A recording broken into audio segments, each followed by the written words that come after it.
did you make of President Biden's move? Well, I think it's absolutely outrageous on the tuition forbearance and forgiveness. You've got literally millions of American taxpayers who are now footing the tuition bills after not even going to college themselves for Ivy League lawyers and surgeons. I think it is absolutely outrageous. I think it's probably unconstitutional, and I think that we'll meet President Biden in court when it comes to doing these kinds of things by executive fiat. I would also say that I think it does nothing to go after one of the real travesties that we have right now, which is the cost of tuition and how high it is. This is allowing schools just to add another $10,000 to $20,000 to their tuition bills, to be honest. And certainly it does nothing but fuel inflation when we're at a 40-year record high. So I think there are multiple things wrong with it. But the first and foremost, and the things that I'm hearing from the districts, the thing I heard last night at a big meet and greet that I did out in the district was, why should I, who never went to college, be paying the tuition bills of kids that went and made a different choice? We've got to teach our children to pay their debts, to be good, upstanding, productive, independent Americans, and we're teaching them quite the opposite, that they can be on the government dole. So I think it's wrong on multiple levels. You gave me at least 5 different things there. I'm going to try to go through each of them real quick and Please. just test a few of them. The first thing you said, you reiterated at the end there, which is that someone else is going to have to pay. But in what form? The people that you mentioned, the working class, who are going to now have to foot the bill for those college students, they're not going to get a bill at their door. It's their tax dollars that are going towards this. This is going to cost but the Treasury anywhere. is just forgiving the debt. They're not collecting it somewhere else, are they? Or how would they absolutely will, and this will cost anywhere. It's being scored anywhere from $300 billion to $1 trillion of taxpayers. Over $500 billion. I've seen up as high as $900 billion, and depending upon how many actually are forgiven at the $20,000 level or the $10,000 level. So yes, this is fundamentally, at the end of the day, this is not the government's money, it's not the Treasury's money, it's the taxpayers' money. And to think that you would be making them foot the bill, maybe made choices to not go and get a college degree, of those that did is wrong. It's unjust. It's unfair, and I think people are really going to have a backlash towards this. But to the core of the question, the U.S. Treasury could just say we're not going to collect that debt, and then what? But the debt how does it actually cost? The debt is still there. The debt does not go away, and it has already been scored by the CBO at you can fight over me or with me with whether it's $100 billion or $500 billion or whatever it is, but that's what it's going to cost the taxpayers to pay off the tuition of people that, as I said, got Ivy League educations because they chose to do so. And I do believe it's going to never get to the root cause of the cost of tuition. This is really going to just allow schools to up the cost of their tuition even higher. Yeah, so that was one of the other things one of the 5 things you mentioned was that it could lead to inflation in the tuition area. But if it's only a one-time thing that is done now, why would you assume that in the future colleges and higher ed would start charging higher rates? Because you wouldn't have that lasting. Well, I've rarely seen a government program get lapsed before. Who knows whether it's a one-time thing or not? So I think this is creating an expectation. I think this is absolutely creating an expectation for our younger people. Also, an expectation that they don't have to pay their debts. That's not who we are as Americans. We are hardworking. We are productive. We are fair and just. And if you took out a loan, you should be paying it back. I paid back my student loans. My husband and I worked for years and years and years. I took the last payment I made at Mohila, I took both of my sons in with me. That they were young, and said, this is what you do in America. You can get an education, a college education if you want one. We took out loans to do so, but you know what? You make good on your debt and you pay it back. Where'd you go to school? I went to Mizzou. Mizzou. And was that an acronym you meant? You went to... Oh, Missouri Higher Education Loan Authority. Sorry. Yeah. I wasn't familiar offhand. Can you give me ballpark how much you had to pay in your loans then? Well, I had $7,500 in loans at the time, but my husband, who had a graduate degree and a law degree had a much larger amount of loan and debt to pay back. How long did it take to pay it off? Well, I think the boys were, we got married in 87. I'm going to say it took us probably close to 15 years to pay it back. Every single month I wrote that check out to the Missouri Higher Education Loan Authority. And as I said, the day that I paid it off, I took both of my sons down to Chesterfield Valley, walked them in and said, this is what we do. If we take out a loan, we pay our debts, and we continue to work and be productive. So you wouldn't have taken the forgiveness if it came? No. You know what? I would not. I think it's wrong, fundamentally wrong.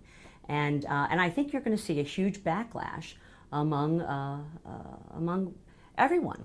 Like whether you're someone, as I said, who didn't choose to get a college education, and now you're paying for the tuition bills of kids that got one, or whether you're someone like me who paid off my student loans. This infuriates me also, and I think it's a very poor example for our children.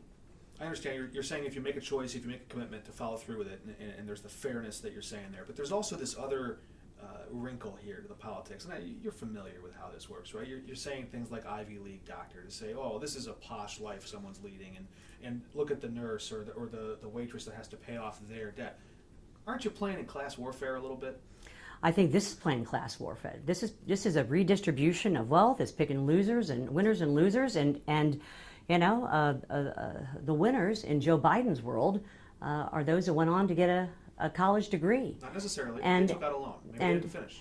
Well, you know what? Then it is still their responsibility to pay that back. And I am very concerned about, like I said, the root cause of a soaring cost of tuition. And I think this just gives every university an opportunity to raise those costs.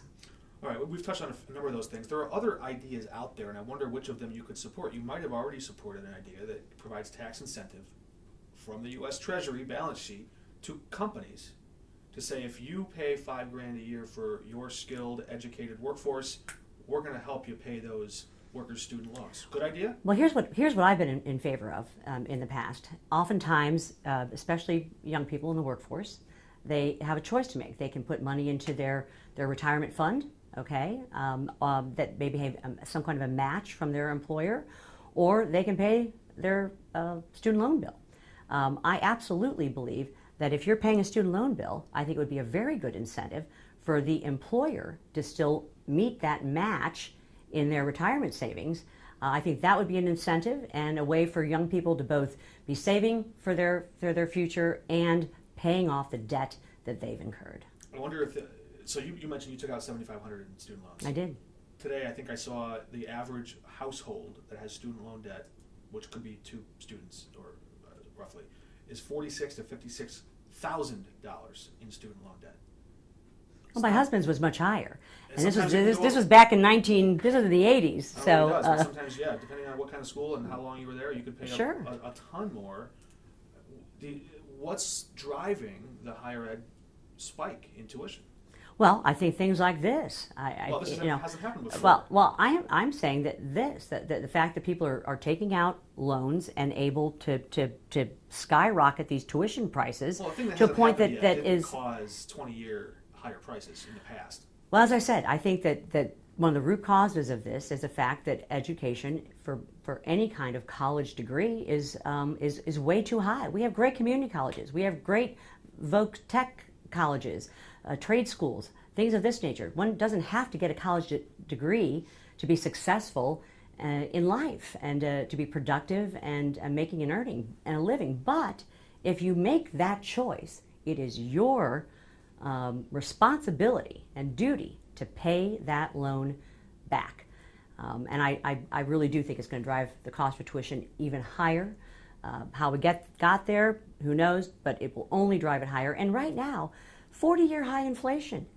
People are trying to pay for gas and groceries, and they're literally trying to make ends meet. Their wage is worth much less today in Joe Biden's inflation world here, and I think this also drives that up. I also think it's very wrong for the president to have extended and continued the lack of repayment. We're going on year 3 of people not having to pay back their student loans, and for him to extend that into 2023, I think is a travesty also. I'll get out of parsing the difference. I mean, you're saying inflation is putting pressure on families, but this is taking a bill off the stack of bills for those people that have the student loan debts. It's putting more stimulus into the economy in a very large way that it only makes prices go up. So would you have voted for the CARES Act again? Pardon? Would you have voted for the CARES Act again? Well, you mean during the pandemic? Yeah. You bet. That was a very isolated and a very important thing that we did. It gave people PPP loans and kept us afloat. Now, what was wrong was what Biden did when he came into office with the American Rescue Plan. $2 trillion. People used to talk 10 years. Used to talk in. It's $2 trillion, and then $1 trillion investment in infrastructure. They just passed another reconciliation bill. It was almost $800 billion. They are printing money and spending it in an insane way. So those are the kinds of drivers that you're going to see in inflation, and I think this only adds to that. I hear you. I was getting to that because of the constitutionality question. Yes. You alluded to that earlier. Do you want to see Missouri's Attorney General Eric Schmitt sue to stop this from taking place? No, I want to see just ordinary people whose lives this has affected. They have to have standing to bring a suit to pass, and I think it's wrong to be governing by executive fiat like this. Come to Congress. Even Nancy Pelosi said this is not anything a president of the United States should be able to do.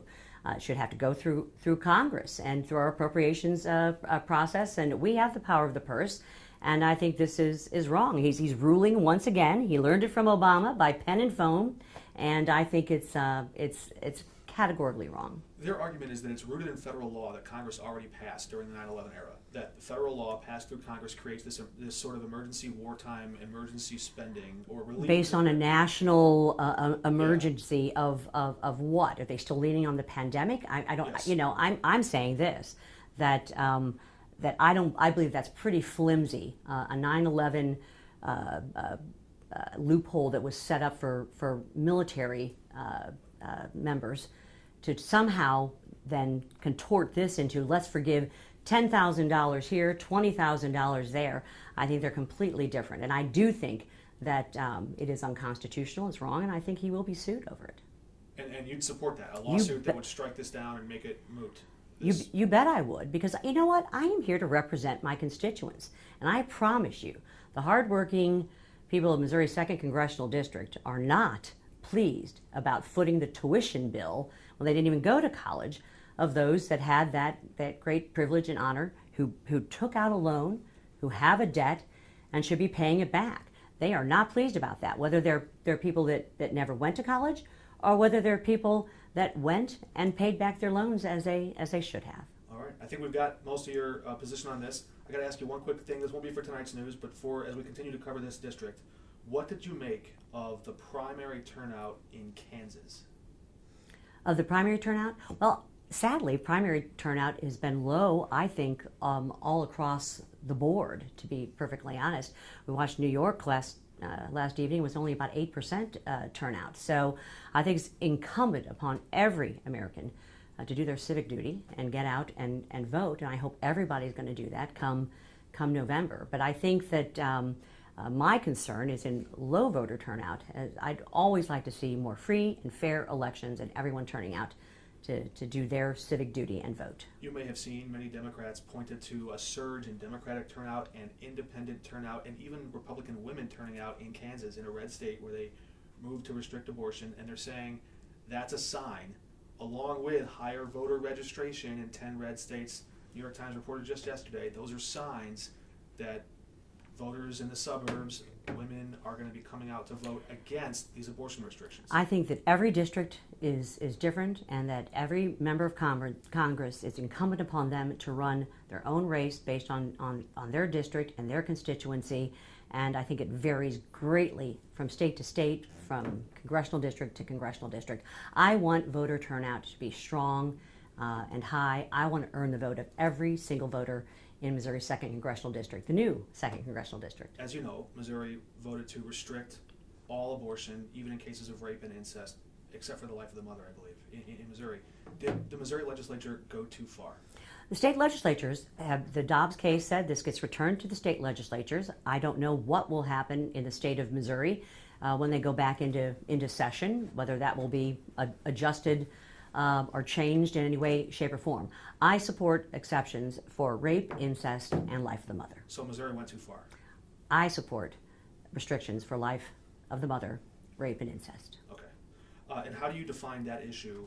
Trish Gunby is going to be challenging you, and she's going to be making the case that Missouri went too far. And she said that you voted against contraceptions. No. Contraceptive, rather. Sorry, wrong term. You're saying you didn't? No. Okay. We'll have to look at that record. I'm not sure. Again, we're not reporting this tonight. I'm just fleshing this out a little bit. How do you address her challenges, her attacks in this race? I will be happy to defend my position, my pro-life position in Missouri's 2nd Congressional District. I have my entire life, and I will continue to do so. Are you committing to debate her? I'm not committing to anything. Why not? I'm committing to working hard for my constituents 24/7, and that's what I'm doing. You know, the best way to really, I think, to get out and learn the pulse of your district and to find out what your constituents on their minds is to do the kinds of meet and greets and town halls and things that we did just the other evening. Those are important things to do. You've got to be talking to individuals and people. I'm doing my job representing the district. I am definitely working hard, as I said, to earn every single vote, and we'll put the politics and the campaign to the side for now. But now I'm just busy being a member of Congress and doing my job. All right. Thanks. You bet. Appreciate it. You bet. Let me get a